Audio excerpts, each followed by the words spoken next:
comment pouvait-elle être active? Donc c'est cette question-là et à l'époque, il était donc dans le laboratoire de l'INSERM où travaillait Jacques Benveniste et Jacques Benveniste donc l'avait accueilli parce qu'effectivement, il y avait des tas d'appareils de mesure qui permettaient d'explorer ces hautes dilutions. Et puis à un moment donné, heu, Jacques Benveniste est passé discuter avec Bernard Poitvin et il a été stupéfait des résultats, qu'obtenait Bernard Poitvin. C'est-à-dire qu'effectivement, ces hautes dilutions où il n'y avait plus aucune molécule étaient actives biologiquement.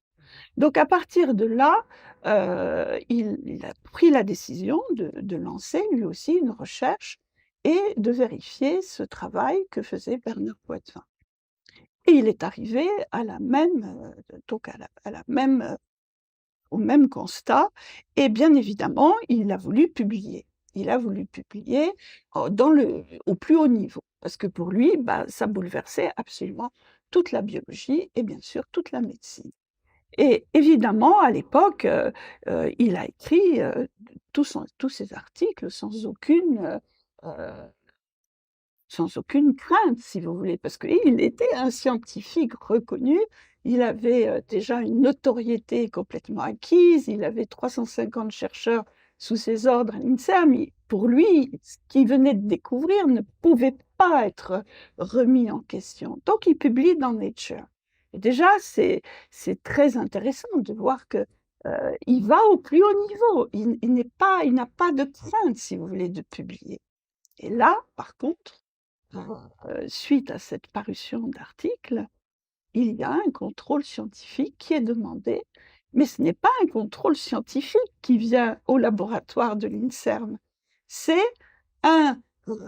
comment dire? Le directeur de Nature, il y a un spécialiste dans les fraudes scientifiques et Un un magicien, un magicien. ce qui est absolument J'aime dingue. C'est juste pas possible.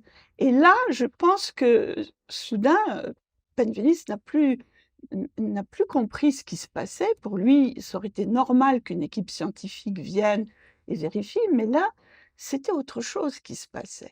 Et là, effectivement, on l'a traité voilà, d'avoir falsifié les résultats, ce qui est absolument faux. Et évidemment, on l'a traîné dans la boue et ça a été fait, de façon, quasi systématique puisque 10 ans plus tard, alors donc on est en 97 et en 97 donc il y a un consensus complètement différent puisque ces études ont été reprises par énormément d'équipes. Donc là, il est tranquille, je dirais. Il se dit: «Bon, en 87, ils étaient pas capables de comprendre, maintenant en 97, tout a été vérifié, archi-vérifié par différentes équipes.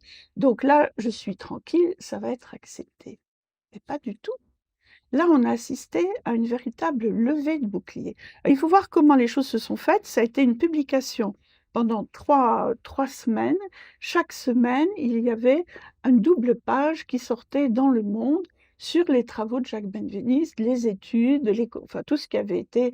Et là, c'était vraiment des scientifiques qui avaient repris ces travaux. C'était pas un James Randi.